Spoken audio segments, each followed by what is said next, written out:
자, 이거 다시 읽을 수 있으면 좋겠는데 그 유명한 이제 예루살렘의 아이히만입니다. 그래서 이 우리가 홀로코스트 쇼와 콘텐츠를 접하면은 이제 항상 떠올리게 되는 것이 이 아이히만이 아니네요. 이 아이만 사진이 아닌데 아이만이라는 이제 인물과 더불어 그에 대한 이제 한나 아렌트의 역작인데요. 한나 아렌트의 이제 그 전체주의의 기원 아마 그런 게 두 권짜리 엄청난 그 책인 것 같은데 제가 그건 제대로 읽지를 않았어요. 이거는 그래도 좀 읽었더라고요. 완독은 못했더라고요. 다시 읽어보면 좋겠는데 읽을 때는 되게 재밌게 읽었는데요. 어떻게 사람이 저럴 수가 있지? 우리가 이렇게 생각을 하잖아요. 근데 저 악인 이 도대체 어떤 놈인지 다들 이제 되게 궁금했을 텐데 정말 머리에 뿔이라도 나 있으면 얼마나 좋아요. 근데 이제 그 1960년인가 61년인가요? 모사드가 아르헨티나에서 진짜 세계를 샅샅이 지져가지고 아르헨티나에서 찾아가지고 이스라엘 법정에다가 이제 갖다 앉힌 그 루돌프가 아니라 아돌프 아이히만인가요? 아이히만의 얼굴을 보니 외모를 보고 전 세계가 경악했다. 너무 키 175 정도의 그냥 슬림한 운동 열심히 하신 중년인 거죠. 그런 이제 너무나도 평범한 그런 공무원의 이제 얼굴을 하고 있는데 이 사람이 이제 그 유태인 문제의 최종 해결책 완전 이제 절멸인데 그 최종 해결책을 이제 총지휘한 그런 사람으로 알려져 있잖아요. 근데 뭐 이거를 이 사람 혼자만 했던 건 아닐 거고 거기 이제 다양한 강요들이 이제 앉아가지고 열심히 회의를 한 거잖아요. 그게 이제 유명한 반제 회담이랍니다. 그것도 이제 찾아보니까 자료가 되게 많던데 제가 진짜 과문하여 무식하여 너무 새로워가지고 그게 되게 재밌게 이제 봤는데 새롭다는 게 어쩌면 잊고 있다가 상기돼서 이제 그럴 수도 있는 건데요. 사실 저희가 뭐 저는 전임 교수가 아니어가지고 교수회 이런 거 들어갈 일은 별로 없는데 그런 식의 이제 행정적인 회의를 조금만 해봐도 이 모든 덤한 거죠. 이 멍청한 진짜 한심한 그런 것들이 얼마나 많아요. 근데 지금 이들이 그 한 민족을 작정을 하고 지금 없애는 거잖아요. 그 반제 아주 그 저기 어디 근교래더라 미넨인가요? 어디 근교에 호젓한 그런 이제 그 소도시에 좋은 저택에 이제 모여가지고 그렇게 조곤조곤 하면서 이제 회의를 하는데 한민족을 없앨 그런 이제 회의를 한 거잖아요. 이것들을 어떻게 없애면 되겠는가?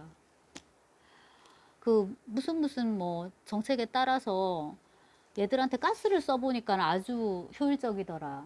아우슈비츠에 짓고 있는 수용소가 완공이 되면은 시간당 몇 명을 처리할 수 있고 이렇게 되면 하루에 몇 명을 처리할 수 있고 1년이면 몇 명이 된다. 지금 유럽 안에 유대인이 그만큼 있다면 이런 식으로. 그리고 이제 처리한 그렇게 이제 한 사람들은 이렇게 관리를 하고 이제 이런 식인 거죠. 그걸 이제 아이히만이 굉장히 적극적으로 이렇게 했던 것 같은데 네. 적어도 이제 평균 이상의 어떤 지능을 갖추고 있는 거고요. 그 다음에 평균 이상의 어떤 정신 건강이 있는 거죠. 그러니까 정신 이상이 아닌 거예요. 진짜 아렌트 말 맞다나 그 사람을 보고서 충격을 먹은 나 자신보다 몇 배는 더 정신이 건강한 것 같았다. 이제 그런 거고. 공무원이고, 성실하고, 부지런하고, 행정력이 있고, 일을 굉장히 열심히 한 거예요. 이제 열심히 하다 보니까 이런 일을 하게 된 거예요. 놀라운 거고요. 그 로돌프 헤스도 똑같이 말을 했을 거란 말이죠. 자기가 이제 아우슈비츠로 부임을 했고 부임을 했으니까 열심히 일을 해야 되는데요. 자기에게 맡은 바 업무는 뭐예요? 유대인을 최대한 효율적으로 빨리 절멸시키는 거거든요. 빨리. 그리고 이제 노동으로 쓸만한 인력들은 뭡니까? 최대한 이제 그 노동력을 활용을 하고요. 그 다음에 이제 이후에 의학 지식에 이제 이바지할 그런 이제 인물들은 생체 실험을 이제 하는 쪽으로 해서 또 빨리 한 거예요. 그러니까 다들 너무 열심히 일해가지고 그 뉘른베르크 재판에서 이제 다 교수형 취해지고 뭐 징역 때리고 뭐 이렇게 하는데 자기들 억울했을 수도 있겠다는 생각도 드는 거예요. 우리도 이제 마찬가지로 그 공문기술자 이근한이 그럼 부인이 한 소리였나? 아니, 전에는 일 잘한다고 상까지 주고서 이제 와서 왜 감옥에 가두냐고. 그쵸. 열심히 공문을 했죠. 그런 식의 이제 이야기인데요. 이 아렌트의 책에서 이 제목이, 악의 평범성이요. 악의 평범성에 대한 보고서. 그래서 버넬리티 오브 더 이블인가? 네, 그 반할하다 하잖아요. 우리가 버넬리티인데요. 진부하다, 평범하다. 그래서 이제 아이말을 보니까 그 사람이 유독 악해서가 아니라, 아니, 오히려 굉장히 선량한 사람이에요. 그리고 저 멀쩡한 그 가장이고요. 애도 4명인가 이렇고 좋은 아빠고, 그다음에 유대인 친구들, 친척들도 많고, 그다음에 잔인한 거 이런 거에 대한 어떤 변태 같은 그런 병리적인 어떤 취향이 있지도 않아요. 자기는 끔찍한 거 너무 못 본다고. 아우슈비츠도 전체적인 이제 그 윤곽, 답사 이런 것만 하는 거지, 자기가 막 사람들이 비명 지르고 뭐 이거 뭐 손톱 빠질 정도로 이렇게 뭐 하고 이런 거를, 자기 그런 거 너무 싫어하는 사람인 거예요. 그런데 왜 여기까지 갔을까? 이제 결국에는 뭡니까? 타인의 고통에 대한 공감 능력, 상상력, 이런 것들의 결여, 그 다음에 이제 생각하지 못하는 거죠. 혹은 아까도 말씀드렸다시피 평균 이상의 지능과 뛰어난 판단력과 뭐 행정력과 추진력과 이런 걸 갖춘 사람이잖아요. 그 자리까지 가려면 당연히 그럴 텐데, 어느 순간 생각하기를 멈춰버리는 거죠. 생각할 능력이 있음에도 불구하고 그 능력을 써먹지 않든가, 혹은 올바르지 않은 다른 곳에 이제 써먹던가, 이건데 어떤 게 올바르고 어떤 게 올바르지 않지 를 판단하려면 또 생각을 많이 해야 되잖아요. 생각하기가 싫으니까. 난 잘 모르고 위에서 시키니까, 총통이 시키니까, 위에서 상관이 시키니까 서류에 사인하고, 나는 시키는 것보다 더 열심히 일했다고. 10명 죽이라고 한 거 난 100명 죽이고, 더 효율적으로 죽이기 위해서 이제 가스도 일산화탄소, 그 배기가스를 쓰면은 시신이 막 지저분해지니까 그거보다는 더 깨끗하게, 그냥 깨끗하게 이제 죽는 그 청산가리를, 그 사이클론 B를 썼다. 그런 식인 거죠. 그래서 이제 우리가 생각하기를 멈추면, 타인의 고통에 대해서 공감하기를 멈추면, 그게 진짜 진행인 것 같은데요. 타인을 배려하지 않고요. 그 공감하기를 멈추면은 바로 이런 이제 괴물이 될 수 있다. 예, 이 책은 이렇게 요약될 건 아닌 것 같고요. 더 꼼꼼하게 이제 읽어볼, 네, 봐야죠. 전체주의의 기원 이런 것도 그렇고, 그 다음에 이제 아렌트의 박사 논문이 흥미롭게도 아우구스티누스에 대한 연구였더라고요. 그것도 있고 해서 이건 이제 쟁여놔야 되는 책이고요. 그 다음에 이제 그 우리가 증언문학, 고발문학, 혹은 홀로코스트 쇼와 문학이라고 하면은 이제 많이 꼽는 책 중에 하나인데, 이거 말고 이제 그 프리모 레비 있잖아요.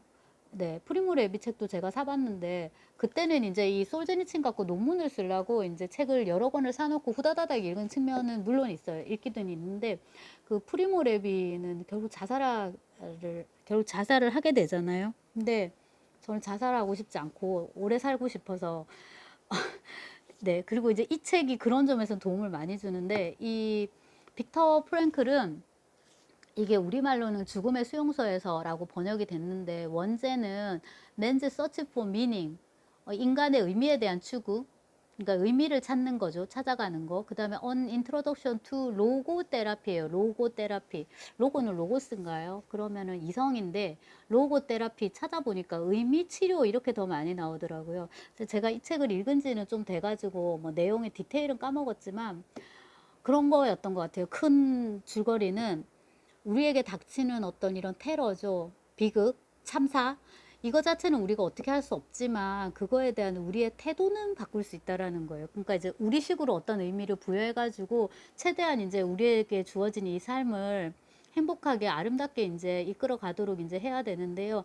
그런 얘기는 이 사람 말고 다른 사람들도 많이 해요. 물론 많이 하죠. 많이 하는데, 이 이제 빅터 프랭클은 말하자면 죽음의 수용소를 살다 왔기 때문에 아우슈비츠에서 한 8개월, 9개월 거의 1년에 가까운 세월을 어떻게 살았더라고요. 근데 이 사람 책을 읽으면서 느꼈던 게, 그렇게 참혹하고 지옥 같은 환경 속에 살았으면은 내가 거기서 얼마나 진짜 고생을 했는데, 내가 얼마나 진짜 인간 같지 못한 삶을 살았는데 하면서 막 성토를 하고 읍소를 하고 막 그렇게 할 것 같잖아요. 근데 이 책은 절대 그렇지가 않았던 것 같아요. 오히려 그렇게 읽기 힘든 부분은 싹 지우는 거죠. 우리가 이렇게 잠자리에 이렇게 딱딱하고 비좁고 몸을 조금만 돌려도 이 잠을 움직일 수가 없는 거예요. 많아요, 동영상들 보면. 근데 이제 거기서 어떻게든 우리는 잠을 자는 법을 배웠다고. 어떻게 배웠는지는 그냥 상상에 맡기겠다. 이런 식으로 이제 얘기를 해요. 그리고 이제 아름다웠던 모멘트에 대해서 기록을 해줬던 게 하나 기억이 나는데, 그 폴란드잖아요. 여기가 노동을 열심히 하고 있는데, 이 사람들이 그 아우슈비츠의 수용소, 수용소에 수용됐던 사람들이 새벽 4시인가에 일어나서, 몇 시간 일했대더라. 아무튼 노동 시간만 해도 막 12시간 몇 시간 엄청나게 진짜 지옥 같은 진짜 노동에 시달렸는데요. 그렇게 노동을 하는 중에 어떤 사람이 저기를 보라고 너무 예쁘다고 해가지고 일제히 다 손을 멈추고 그쪽을 쳐다봤는데 거기는 그냥 빨갛게 이렇게 노을이 이렇게 물들어가지고 있는 거죠. 근데 그게 너무 아름다워가지고 한동안 넋을 잃고 봤다고. 그 부분이 굉장히 저는 이 책을 읽은 지 좀 지났는데도 되게 그게 인상적이었는데요. 이렇게 참혹한 상황에 처해졌음에도 인간을 인간이게끔 하는 거. 이런 어떤 미적인 탐닉력, 그 다음에 이제 그 사울의 아들에서 사울이 보여주는 그런 거죠. 도덕이나 윤리에 대한 어떤 집착, 종교 의식에 대한 집착, 그런 것들이 이제 동물에겐 없지만 인간에겐 있는 그런 거고, 그 다음에 이제 그 사울의 동료가 잠시 얘기했던 그거 있잖아요. 내가 그 종이에다 써놓은 거, 내가 메모해 놓은 그 종이가 이 밑에 묻혀 있다고 그렇게 얘기하는데 뭐 그런 걸 어떻게 반출하고 했을까요? 그리고 그 사진도 그런 거죠. 그 찍은 필름을 목숨 걸고 밖으로 반출한 거잖아요. 그런 것들인데요. 그 흔적이 바로 이런 것들입니다. 기록의 욕구, 고발의 욕구, 증언의 욕구, 그리고 그 막 제가 열에 들떠갖고 그 찍었던 그을린 사랑에서도 엄마가 직접 얘기하지 않고 아이들에게, 쌍둥이들에게 니네들이 직접 가서 보고 확인하라고 그렇게 시킨 거가 그 의도가 무엇일까에 대해서 저도 많이 생각을 해보는데요. 우리가 이렇게 얘기하고 싶어지나 봐요. 기록하고 싶어지고. 네, 거기까지는 뭐 굉장히 보편적인 정서인데요. 이제 보다 기술적인 얘기는 그거를 잘 기록해야 될 거 아니에요. 그래야지 우리가 읽을 거 아니에요. 아, 참, 그리고 이제 저런 류의 영화들을 찍은 감독들이 대부분 다 유대인이더라고요. 당연하지만 여기 그 사울의 아들도 마찬가지고, 그래서 그 제아벌에서 라스콜리니코프가 억울하면 출세하라고 를 더 거친 표현으로 얘기를 해요. 지 뭐 아까림도 못하는 주제에 이 개 댕댕아 이러면서 그냥 찌그러져 있어, 이런 식의 표현을 쓰거든요. 더 거칠게. 근데 이 유대인 민족성이, 그러니까 그 민족적으로 유대인이 뛰어난 감독들의 영화를 보면서 또 생각한 게 그런 거였어요. 재주가 좋아야 되는구나. 그래야지 이런 것들을 그냥 뭐 얘기해서야 다 우리가 사느라 바쁜데 뭐 집중할 수가 있나요? 근데 이 정도로 예술적으로 만들어 줘야지 또 사람들이 귀를 기울이게 되잖아요. 근데 이제 다른 한편으로는 우리도 그런 것들이 많잖아요. 6.25도 있고 일제강점기도 있고 뭐 종군위안부 이런 것도 그렇고. 근데 그런 거를 너무 선정적으로 수위를 이렇게 높이지 않으면서, 그 피아니스트 같은 경우는 심지어 12세 관람가인가 이렇던데 한 15세 그 정도로 수위를 잡아가지고 예술적으로도 완성도가 높고 뭐 주제나 메시지도 강렬한 그런 콘텐츠가 나오면 좋겠다는 생각을 해봤고요. 그쪽으로 가면 굉장히 엄격해집니다. 이제 제 전공인데요. 이 러시아인데요. 러시아 문학에 도스토옙스키 원체 소설을 잘 써놓으니까 이런 그 고발 문학, 기록 문학, 증언 문학을 이야기할 때 원조가 도스토옙스키였다는 걸 우리가 까먹는다. 근데 도스토옙스키가 원조라는 거예요. 근데 막상 읽어보면 도스토옙스키가 이쪽으로 아주 뛰어난 재능을 가졌던 것 같진 않아요. 왜 그런가 생각을 해보면 이 증언 문학, 고발 문학은, 근데 왜 그럴까요? 아무튼 이 증언 문학, 고발 문학은 제가 볼 때는 보편의 정서를 대변을 해야 되는 것 같거든요. 근데 도스토옙스키는 어떤 보편적인 인간의 정서보다는, 물론 그것도 보편인데 그거보다는 이제 라스콜리니코프나 이반 까라바조프나 뭐 악령의 스타브로긴, 끼릴로프 다 마찬가지인데 일반인은 아니잖아요. 어떤 특수한 어떤 인간의 특수한 정황, 특수한 정서 이런 거를 대변하는데 소설적으로 더 특화되어 있는 것 같고요. 그런 쪽으로 진짜 탑은 솔제니친이구나 싶습니다. 제가 지금 도스토옙스키 가지고 논문을 쓰면서 오히려 솔제니친의 위대함을 알겠어요.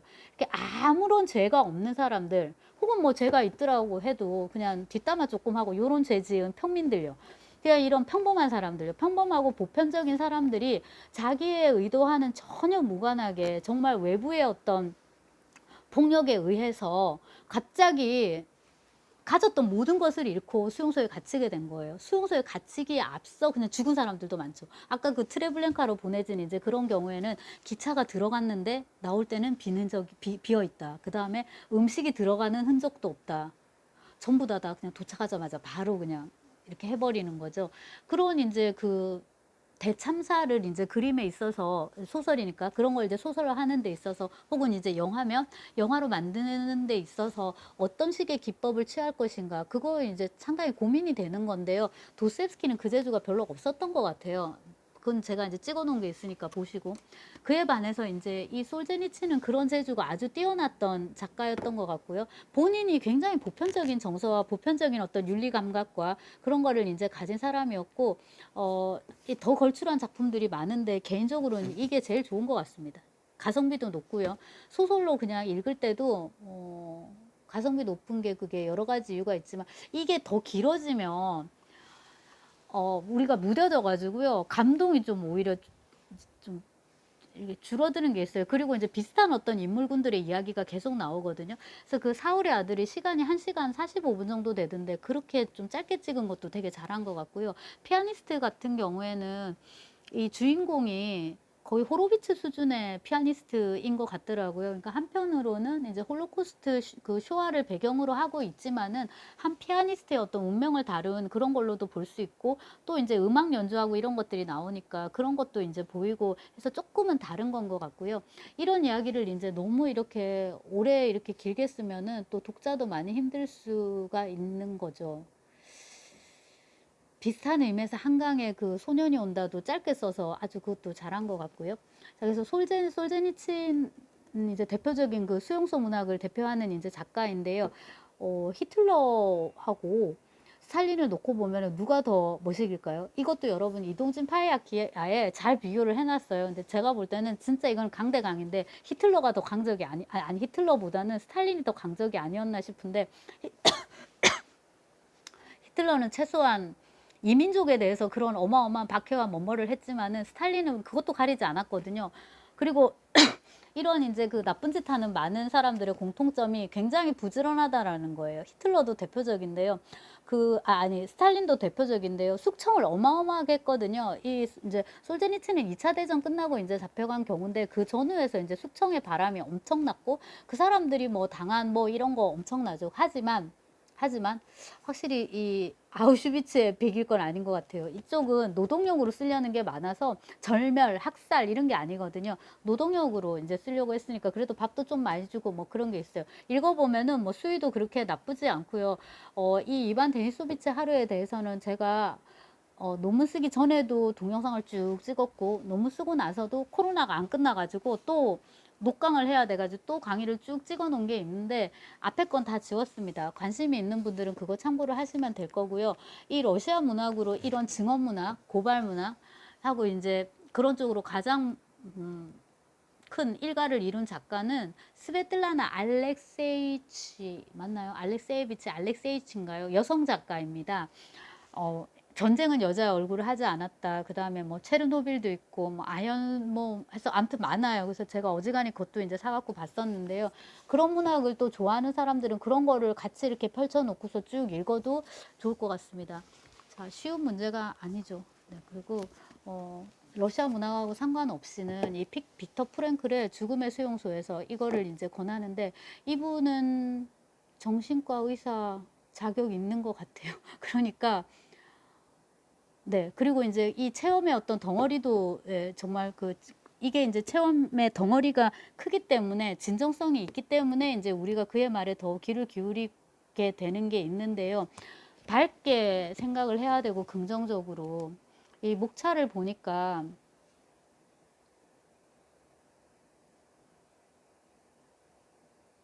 절망이 오히려 자살을 보류하게 만든다. 인간은 어떤 환경에도 적응할 수 있다. 이거 도스옙스키의 여기에도 몇 번씩 나옵니다. 인간은 어떤 환경에도 적응할 수 있다. 그리고 여기 보면은 절대로 약한 모습 보이지 말라고 하거든요. 네가 비리비리하고 병약하고 그러면 이제 바로 죽으니까. 뒤에서 보든 앞에서 보든 옆에서 보든 너는 튼튼하고 노동할 수 있는 그런 이제 인간으로 보이도록 노력해라. 그런 부분도 있었던 것 같아요. 근데 오랜만에 꺼내가지고 목차를 이렇게 보니까 이 카포가 되게 악랄한, 우리로 치자면 이거 친일 앞잡인 거잖아요. 근데 이 카포에 대해서도 카포 우리 안에 또 다른 지배자 이런 이제 목차, 그 다음에 한 카포에게서 받았던 작은 혜택들 이런 거 나쁜 것보다도 더 좋은 것들을 이렇게 얘기하려고 하고, 강제 수용소 안에서의 예술, 강제 수용소에서의 유머, 사소한 것에서 느끼는 상대적인 행복, 이렇게 이 와중에도 이런 것들을 삶의 의미, 존재의 본질, 사랑의 의미, 실현의 의미 이런 것들요. 그래서 로고 테라피가 뭔지 이제 감이 좀 오는 거죠. 로고테라피의 기본 개념, 의미를 찾고자 하는 의지, 의미라는 건 그냥 있는 게 아니라 노력해서 찾아야 되는 그런 건 거죠. 이런 상황에 처해서도요. 그리고 이거 번역하신 분이 지금 이시영 옹김 돼 있는데 이분 옛날에 그 TV에 많이 나왔던 정신과 전문인 것 같거든요. 근데 이분이 지금 그 유튜브 채널 하시는 것 같아요. 이제 좀 많이 연로하시죠? 연로하신데 되게 건강하시고요. 그 유튜브 채널에서 이제 이런 우리들의 정신 건강에 대한 그런 좋은 이야기를 많이 들려주시는데 이런 책도 번역을 해서 한번 보시면 좋을 것 같고 그 다음에 솔제니친입니다, 여러분. 이반 데니소비치의 하루. 원제는 이반 데니소비치의 하루입니다. 수용소의 하루는 이제 그 아마 편집자 추천이 아니었을까 싶은데 이 소설을 이제 우리나라에 처음 소개하면서 이게 수용소 문학을 대표하니까 그렇게 했던 것 같고요. 그리고 이거 좀 제대로 읽고 찍을 기회가 있기를 바랍니다. 예루살렘의 아이만입니다.